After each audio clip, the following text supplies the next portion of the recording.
30 Minutes to Curtain.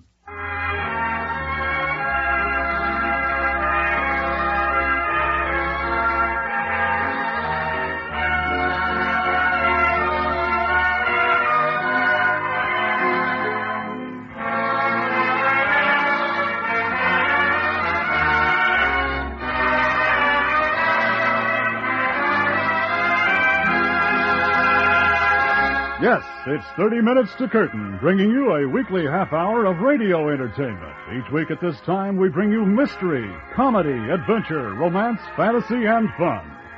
This week, stand by for adventure as we take you to the Old West of 1870 and join a young cowboy on his first trail drive in a story written by Steve Jelf. Incident at Mud Creek.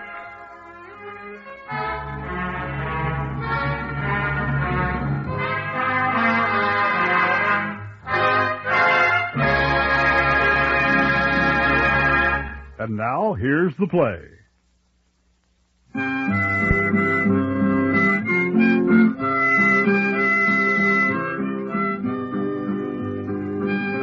It's a hot summer afternoon. The year is 1927. An old man sits on a porch swing. He nods and dozes, a half-read newspaper spread across his lap.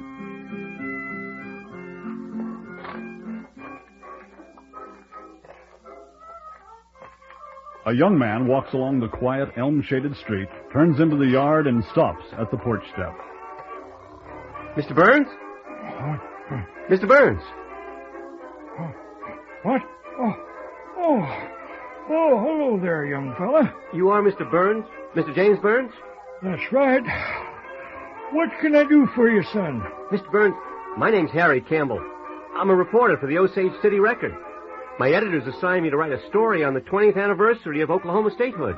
Well, that's right. It has been 20 years, hasn't it? Don't seem that long. I guess time flies when you're having fun. 20 years. Admission day isn't until November, so I can take my time and do a thorough job. I'd like to go back to the early days, before statehood, and talk to some of the first pioneers who settled here. Get their stories. When I started asking around town, folks said you were one of the first. Yeah, I sure was.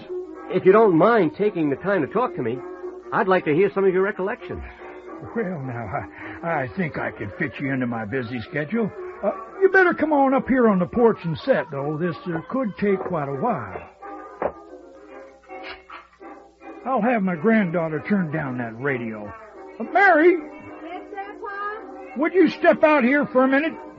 I've been living with my granddaughter and her family for the past few years since I lost my wife.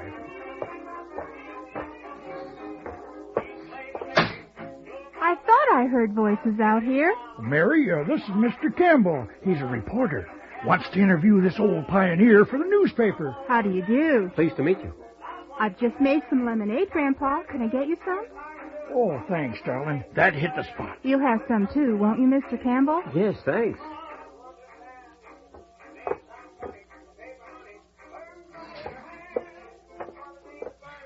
Mary, would you turn down that radio while you're in there? I'm going to have to grease this porch swing one of these days. I wish I could cure creaky old bones with a little dab of grease.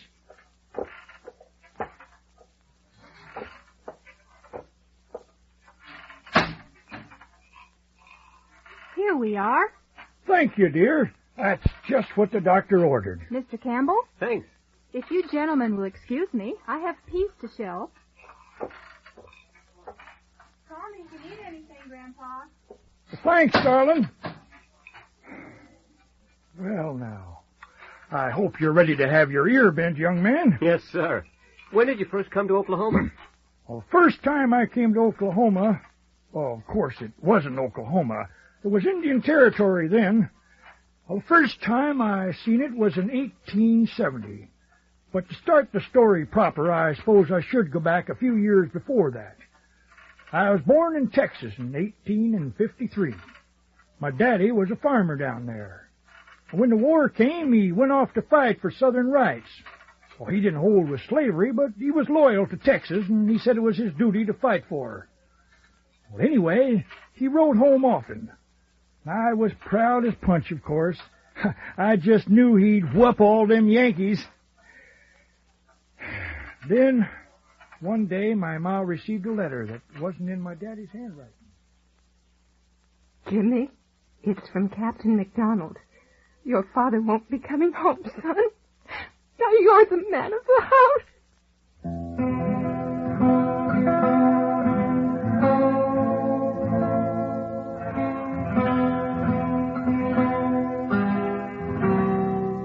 Man of the house.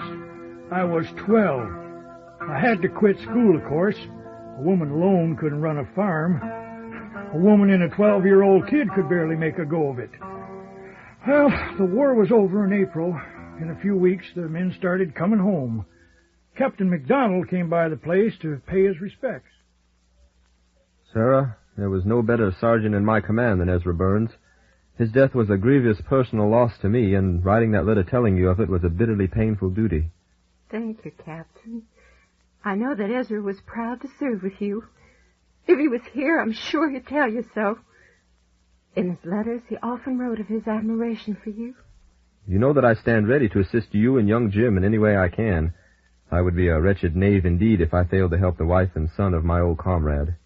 I don't know what to say, Captain McDonald. Just say that if there's ever any way I can help, you won't hesitate to call on me. Very well, Captain. But I pray we'll have no need to take advantage of your kind offer.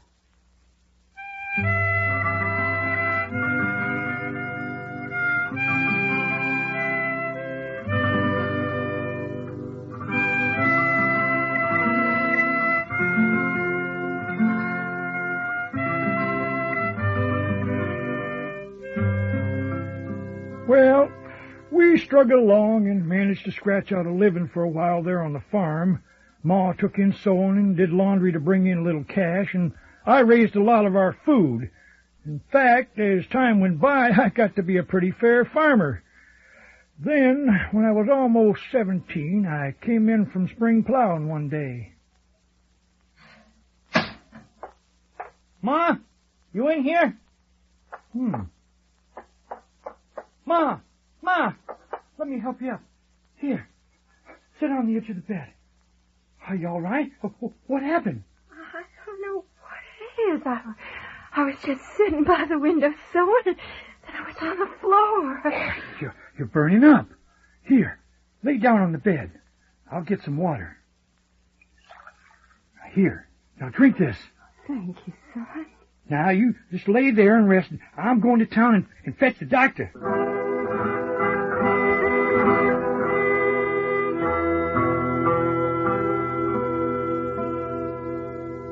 How about it, Doc? What's the matter with her? Well, it's her heart, Jim. She's going to need a lot of rest. Everyone in the parts knows how hard the two of you have worked to make a go of this farm, but I'm afraid your mother won't be able to work that hard from now on. If she does, I fear she won't last long.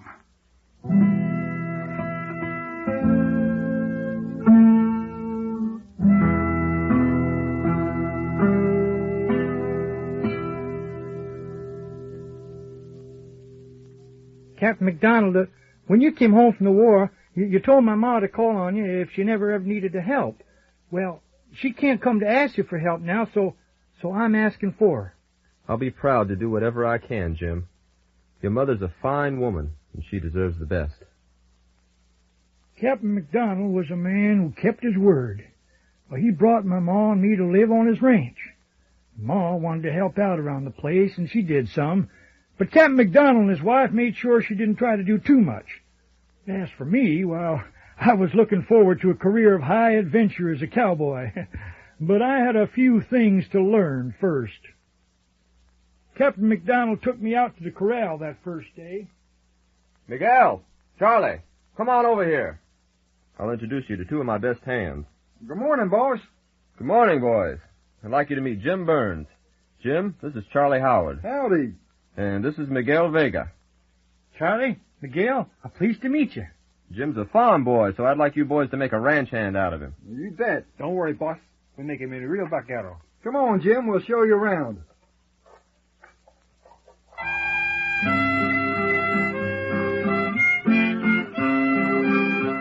For the next month or so, we worked on branding calves. I took to ranch life like the well-known duck to water, and for long I fancied myself a real frontiersman. I got to know some of the other fellows that worked for Captain McDonald. Colin York was an Englishman, what they called a remittance man. He was under some kind of cloud back home in England, so his family sent him a little money each month so long as he'd stay away. Dan Blake was a veteran from Alabama. His two brothers died in the war, and the family lost their farm, so Dan came on out west. And there was Ed Hill, was a preacher's son from New England. He could cuss through a 10-inch board. And there was Jack Davis. He was older than the rest of us, about 30, I guess, and what he didn't know about cowpunching just wasn't worth knowing. Well, I didn't know it yet, but Colin, Ed, Dan, and Jack, and along with Charlie and Miguel, were going to be part of the first great adventure of my young life. One day, in early May, Captain McDonald called me into his office. Jim, with most of the cattle rounded up and the branding done, there'll soon be a herd of 2,000 longhorns ready to go to market. Do you know where that is? Yes, sir. All those cows have to go up the trail to Kansas. That's where the railroad is. That's right. Do you know how far that is? No, sir, but I reckon it ain't no little sachet. It's a trail drive of nearly 700 miles. That's 700 miles of dust, mud, wind, heat, dust, Indians, hard work, and more dust. You think you're up to it? Just let me at it. That's what I thought you'd say. Ordinarily, I'd be reluctant to send a boy who just turned 17 out on a job like that. But I've been watching you for the past few weeks since you came here, and I like what I've seen. Thank you, Captain. Jack tells me you get along real well with all the men. And he says you're a fast learner. I figure it's easy to learn when you like what you're doing. Well, on a trail drive, you'll need all you've learned. I aim to give it my best, Captain. I know you will, Jim.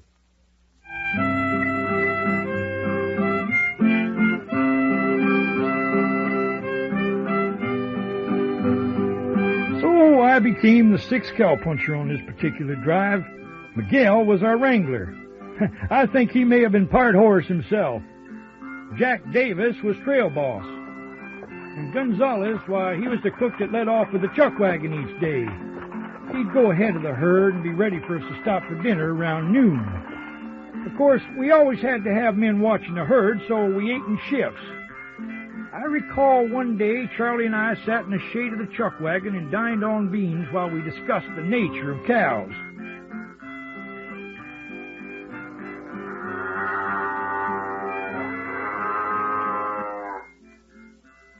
There ain't no more contrary critter on earth than Texas Longhorns. Just when you think you know 'em, they'll do the opposite of what you expect. Every time? No, they're unpredictable. Least little thing's likely to spook a couple of 'em, and before you know what happened, you have a full-blown stampede on your hands. What's most likely to set 'em off? Anything. Lightning and thunder, of course. Dogs bark. The crack of a branch breaking. Anything at all. Is there any way to stop 'em? Well, if you can get ahead of 'em and fire your pistol, sometimes you can turn the leaders and get the herd to circle. And if that don't work, you'll spend several hours trying to round them all up, because there'll be cows scattered for miles. Sounds like we're going to keep plenty busy. Most likely so, but not necessarily because of stampedes. Now, every herd's different. On some drives, they'll stampede at the drop of a hat. Other herds will make it all the way just as calm as you please. Well, let's hope we have a calm one. Well, I'll say amen to that. You want some more beans? Now, we better get back to the herd so Ed and Colin can take their dinner break. Here comes Jack. Howdy, Jack. Anything new up ahead? Pretty much like last year. Good grass around Turkey Creek. We'll let 'em down there tonight. One thing, though. Saw some signs there'd been a good-sized Comanche camp just this side of the creek. Most likely they're long gone from these parts, but we'd all better keep our eyes open just the same. Well, I'll pass the word to the others.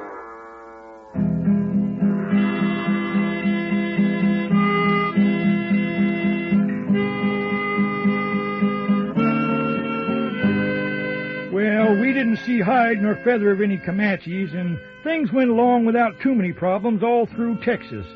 Well, toward the end of the third week out, I was riding flank one afternoon. Charlie was up front riding point. I saw him signal for me to join him, so I rode on up to see what he wanted. What is it, Charlie? Take a look off there in the distance. You see that row of trees? Yeah, looks like a stream. That's the Red River. We should be there in a couple hours. That's the end of Texas, ain't it? Yeah, that's Indian territory you see off to the north. Are we likely to run into any trouble with Indians? Nah, they're mostly Creeks, Choctaws, Chickasaws. Some of them might ask for a cow or two for letting us cross their land, but they ain't very warlike. Of course, if we run across Kiowas or Comanche, that could be another story. Shouldn't we get our rifles out of the chuck wagon and carry them with us? What for? Jack rides out ahead every day to scout the trail. He's likely to see any hostiles and come back to warn us. Besides, a dang rifle hanging on your saddle ain't going to help your roping none. I guess it would kind of be in the way. No, we best pay attention to these cows. They ain't had a drink since Panther Creek. They may take a notion to run when they smell water.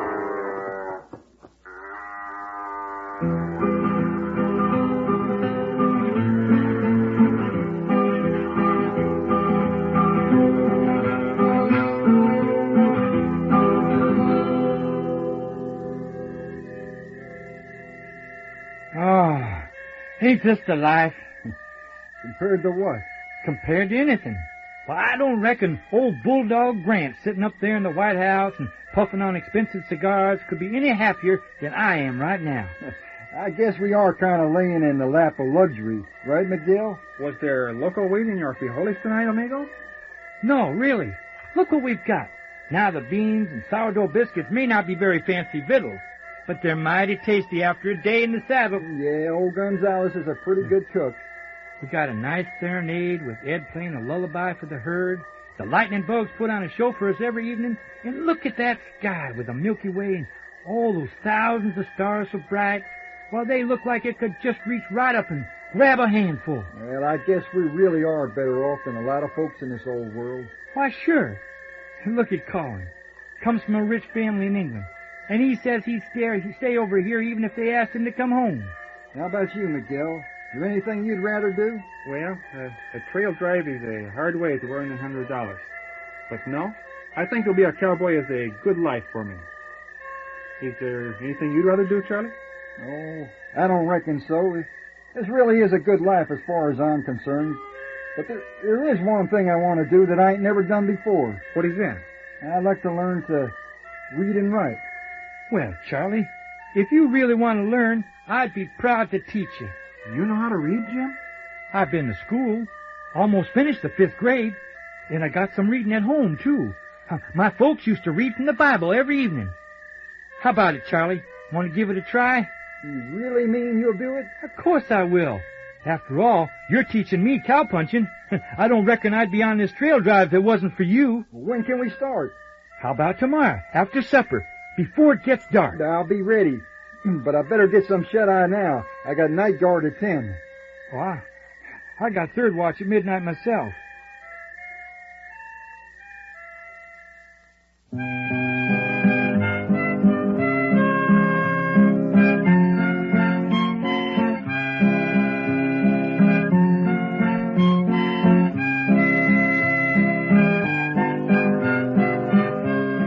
For the next week or so, things went along pretty smooth.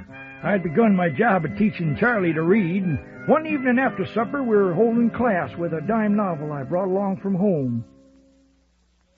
Crack, crack, crack.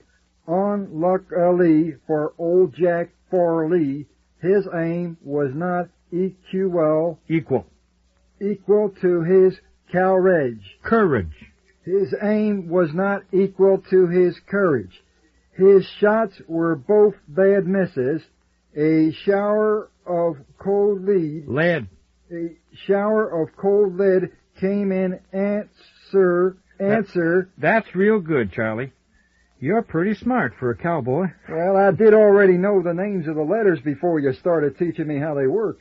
Well, if you read that good after not much more than a week, we'll have you reading Shakespeare by the time we get to Abilene. Did you bring along any of Mr. Shakespeare's books, Jim?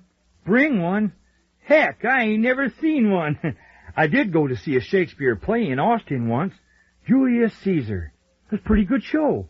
Well, I had enough education for tonight. I believe I'll turn in.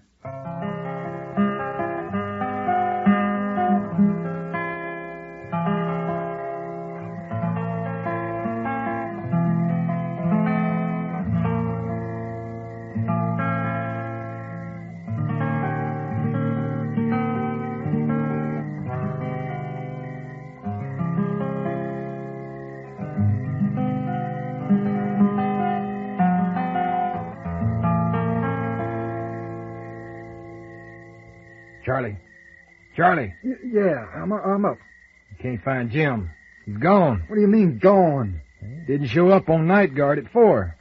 His bedroll's here, but nobody's seen him. What about his horse? Cicero's gone, too. Jack, look what I found. Jim's hat. Where'd you find it, Miguel? He was off to the west of camp, about halfway to where the herd's bedded down. Well, that's not a good sign. No cowboy'd go off and leave his hat. Where do you think he is? I don't know, Miguel. It just don't make sense. No sense at all.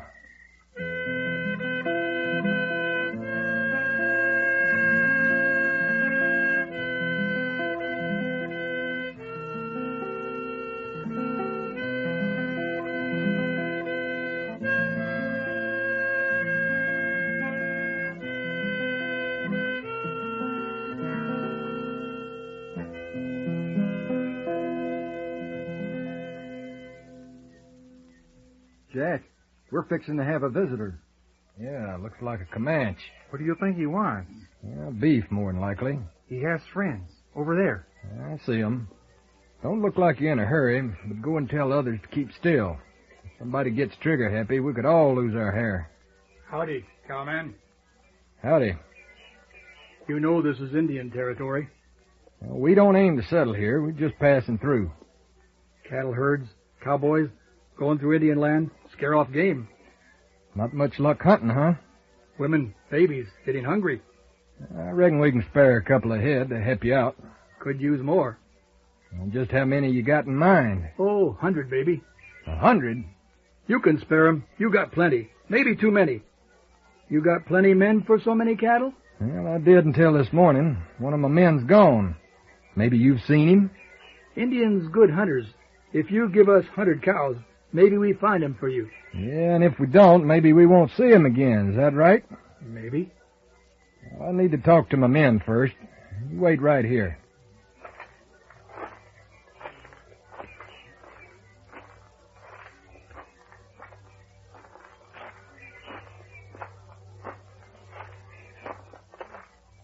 What did he say, Jack? Well, the way he puts it, if we give him 100 head, they might find Jim for us. I'm pretty sure they've got him. It'd be quite a coincidence, Jim disappearing and them showing up here the same morning offering to find him. What can we do? It seems like they... Hey, look! The Comanches. Here they go. Oh, dang. They must have figured we was up to something. If they have Jim, we better follow them. Did you see how many of them there were? Sure. 3. You know there's bound to be more of them. If we follow them and catch up with the whole bunch, they'll have us outnumbered. That sure won't do Jim any good, especially if they see us coming. You mean we can't do nothing? Well, I figure all we can do is wait until they get over their skittishness and come back. Then what? I hate like blazes to do it, but I don't see any way out except to give them their 100 head.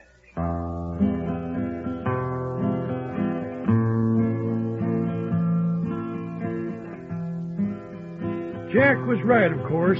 They had me back at their camp, trussed up like a calf at Brandon. 4 of them had jumped me as I was on my way to my turn at night guard. But what Jack didn't know was that that's all there was of them. Just 4. 3 of them went to try to strike a deal with Jack, and the 4th stayed behind at their camp by Mud Creek to keep an eye on me.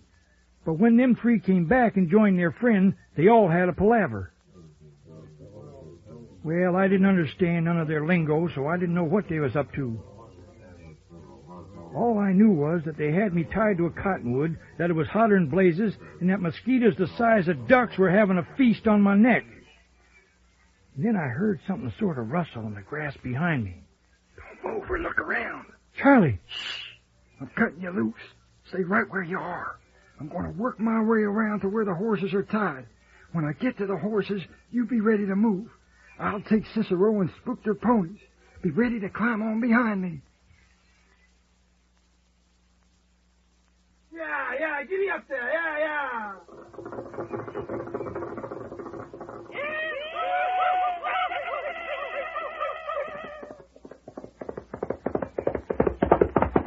Come on up. Let's go. Come on. Yeah.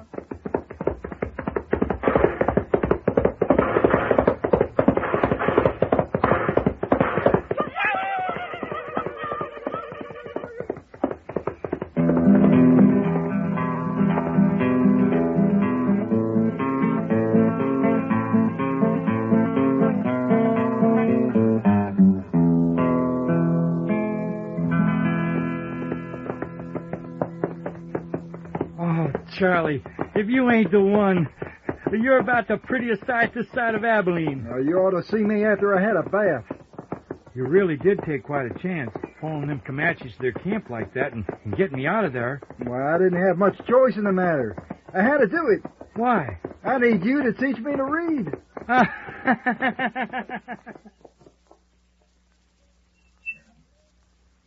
Well, that's it, Mr. Campbell. What do you think? That was quite an adventure, Mr. Burns. Yes, that was 57 years ago. And I can still see old Charlie just the way he was then. Miguel and Jack and all the rest. How was the rest of that first trail drive to Abilene? Did you have any more notable adventures? Oh, yes. There's plenty of other things I could tell you about. But Charlie Howard saving me from them Comanches at Mud Creek was the big one. You see, we later heard that them four pulled the same thing on another outfit. Except that fellow they took didn't come out alive. So Charlie really did save my bacon. Do you keep in touch with your friends from the old days? Oh, some. Of course, most of them are gone now. But I had a letter from Charlie just the other day. He lives down at Boley. Boley? That town was settled by coloreds. Isn't it kind of unusual for a white man to live there? White man? Well, that's a good one. Son, old Charlie's black as midnight. White man. I gotta tell Charlie about that. He'll get a chuckle out of that one. Oh. Well, if you'll excuse me, son, I've about talked myself out for today. I certainly want to thank you, Mr. Burns. For me, it was time well spent. My pleasure. And I hope you get something you can use. Come back anytime. My family's heard all these reminiscences of mine, so I'm glad to have a new audience. Goodbye, sir. Goodbye, son.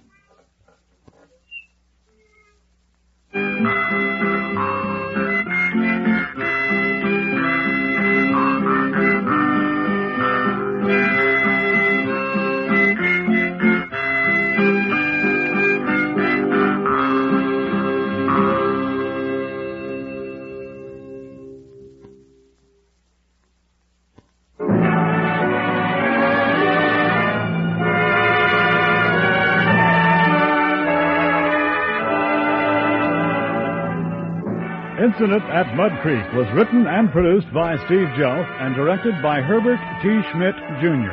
Our engineer was C.R. Bryan III. Technical assistant, Jerry Williams. Sound patterns were by Phil Campbell, John Greifendorf, Barbara Watkins, DeEtte Langford, and Kedwin Bryson. Our story starred Ed Hayes as old and young Jim Burns, Frank Finn as Charlie Howard, and Gene Wiles as Jack Davis.